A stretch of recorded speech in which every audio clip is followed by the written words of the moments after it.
కలిసి పనిచేస్తే అభివృద్ధి ఏ విధంగా సాధ్యమో చొప్పదండి నియోజకవర్గమే నిదర్శనమని అన్నారు కేంద్ర సహాయ మంత్రి బండి సంజయ్. 50 కోట్లతో అన్నకొండ మాల్యాల డబుల్ రోడ్డు విస్తరణ పనులకు శ్రీకారం చుట్టారు. రాజకీయాలను పక్కన పెట్టి నమ్మి ఓట్లేసిన ప్రజల కోసం కలిసి పనిచేయడం వల్ల చొప్పదండికి పెద్ద ఎత్తున నిధులు వస్తున్నాయని చెప్పారు. అతి త్వరలోనే కరీంనగర్ జగిత్యాల హైవే విస్తరణ పనులకు శ్రీకారం చుట్టబోతున్నామని అన్నారు. 7 ఏళ్లలో కరీంనగర్ పార్లమెంటుకు 20,000 కోట్లు తెచ్చామని చెప్పారు. రోడ్ల నిర్మాణానికే 6,000 కోట్లకు పైగా వెచ్చించామని, రవాణా సౌకర్యాలు బాగుంటేనే అభివృద్ధి సాధ్యమవుతుందని పేర్కొన్నారు. కలిసి సమన్వయంతో పనిచేస్తే అభివృద్ధి ఏ విధంగా ఉంటుందో చొప్పదండి నియోజకవర్గంలో గతం నుంచి చూస్తూ ఉన్నాం.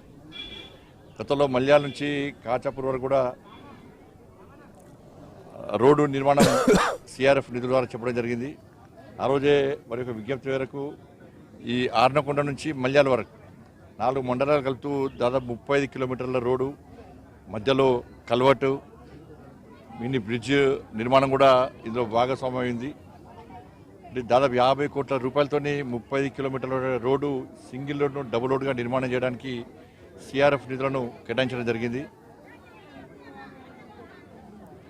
కలిసి సమన్వయంతో పనిచేస్తే అభివృద్ధి